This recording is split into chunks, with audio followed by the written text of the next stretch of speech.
Today I'm going to be showing you everything you need to know about how to get started using Google Forms. Let's jump in. Now, if you have any sort of Google account already, whether that be a Gmail or YouTube or Google Docs or anything like that, you also have access to Forms as part of that account.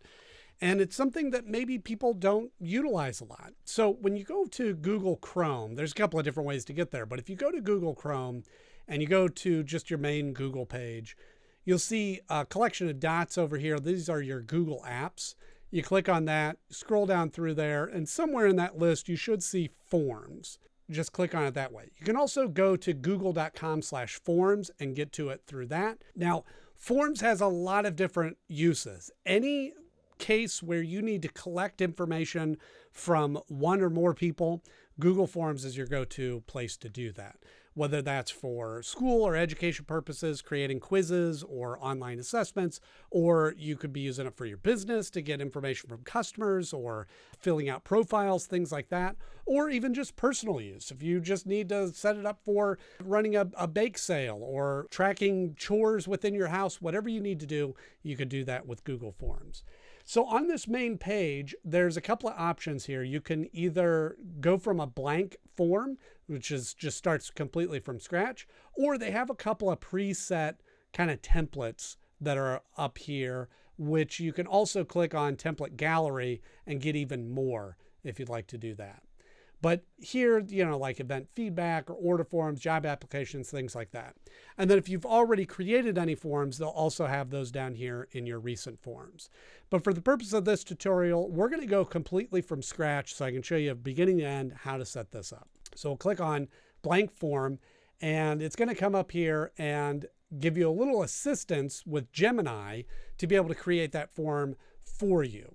Again, you could just write in here what I'm creating this form for, and it'll generate it, and then you can edit it from there. But again, we're just going to go completely from scratch so you can see how this works. So I'm going to close out of this. And the first thing it's going to ask you for is a title for the form.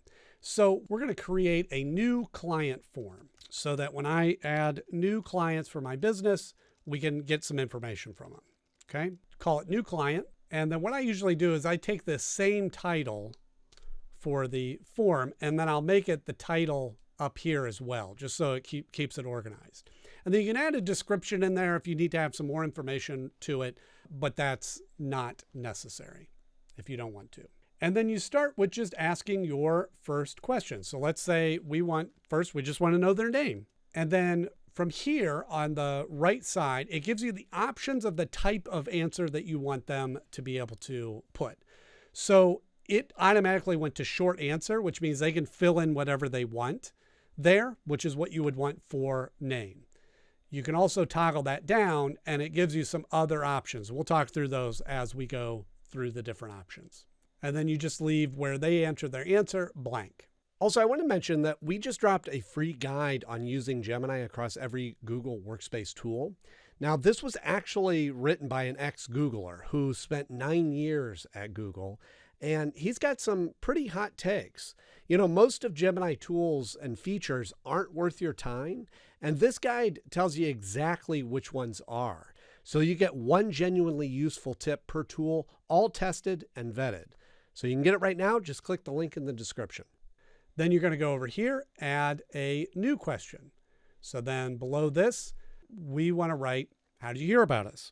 And again, it's going to give you multiple choice as the default. Now there's two different versions of this. Multiple choice will set it so that they can only select one of those. Once they select another one, it'll toggle the other one off. Checkbox is similar, but they can select multiple things in that checkbox. So in our case, I just want to select multiple choice because there can only be one source that they heard from us. All right. So let's say this is Facebook, toggle down, friend, email. And then you have the option here. You can add more options or you can add an other option. So if you click on that, it gives them a blank space to write in what the other is. Okay. You also have a toggle here where you can require the answer in order to move on. So we're going to toggle that on because I definitely want to get that information. Okay. And then you just go through and you can add as many questions as you want.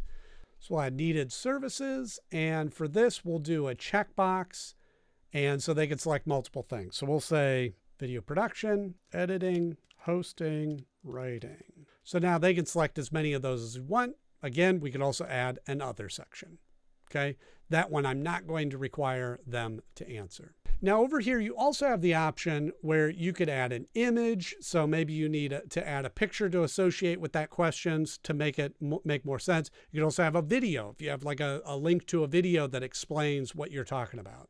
And then what I like to do is break it up into sections, which is this bottom part. So we're going to add a section here, and then you can go on to the next section. So this section is all about your brand, right? So then we have a question, and I want this to be, tell us about your company. And you can see it automatically selects the paragraph so that they can type a long answer. Okay. And you just work through here and add all the questions that you want in there. And I'll say too, each time that you make a change, it's automatically saving that to the cloud. So you don't have to worry about saving it or losing any of that information. And then we're going to go up here to the top and you can kind of customize some elements here. So you could change the color of the form. Maybe we want to go with this nice green look. You could change the header, customize it. You can add a header image here. So let's say we want to add, that's kind of cool. So we'll add that, just customize it that way. So you can match your brand, add your logo, whatever you want to make this make sense, okay? Then what I always recommend is before you finish, I would go to the preview. So you click on this, and this shows you exactly what the form is gonna look like as you go through there. So you can kind of select these, see what they do, see how that one will toggle on each of those. So you can go through here and kind of test out answering different options and see what this looks like. And then you see down here at the bottom, when you click on next, it takes me to that next section or the next page, which again, like I said, this is a nice way to break it up so that it's not just one big long list of questions, but it kind of breaks it up throughout there. Okay. And then at any given time, you can go back to this pencil icon and be able to make further changes. Let's say I want to have the needs services up above there. So you can just hover over the top of that question, click on it, and drag it up, right? So now that switches the order of the questions. So you can always do that as well. And then before we send this form out, we're going to head over to the settings just to make a couple options in here. So right up at the top, you can make this a quiz. If you use this for educational purposes, and it's a quiz. There's a couple of other options in there about grading and points and missed questions and things like that. So if you're a teacher using this for a quiz, you could toggle that on. If not, turn that off. And then another couple of options here is you can collect emails by default. So if you're sending this out to specific emails, you can set it so that it has to verify that email or not collect, or it just allows your responder to input their own email.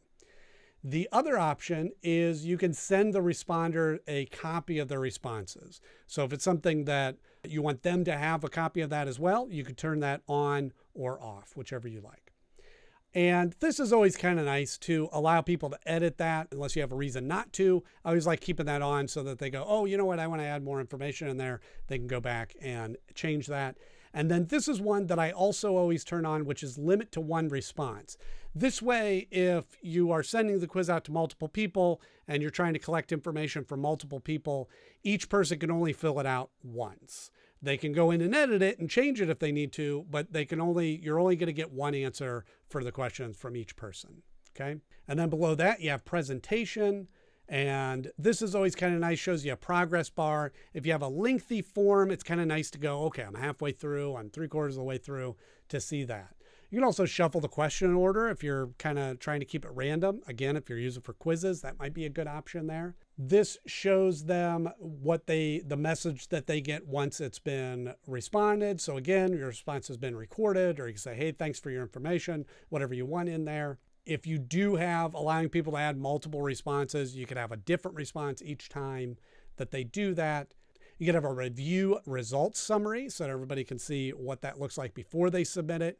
I always leave this off, which is to disable the autosave. I think autosave is a great feature, so leaving that on. Now below this has some options for their email. So you can collect their email at the start of the quiz, and you can verify that if you're sending it to specific people with specific emails address, or you could just have it be responder input. So whatever email they put in is what you collect. You can also set it to not collect, but I like having the verified because I send mine to specific people. And then here's an option if you want to make the questions required by default. We toggle those on and off as we needed to. So once you have all those settings to your liking, then all you need to do is go up here to publish. And then you can either have it everyone in your organization if you're set up that way, or you can click manage and have it just be specific people if you want to send it to them in a batch. So we'll go done and you click publish. And when you click publish, it'll give you an option here to copy this link. So just copy it and you can send that out to whoever you need to send it to. You can also toggle that to get some additional options. And you can also get that link over here as you need to. And then as people fill out your form, then you can go back in here, go to responses, and then you can see here the responses that you get. We got the names, we got what services they needed, it gives you a chart of who heard from what. And so it collects all the data in here, and then you can also link it to sheets, which will create a spreadsheet with everyone's answers within there. So you can do the summary view. You can also see the answers by question or each individual. And with that, you're up and running with Google Forms. I hope you found this video helpful, and I'll see you in the next one.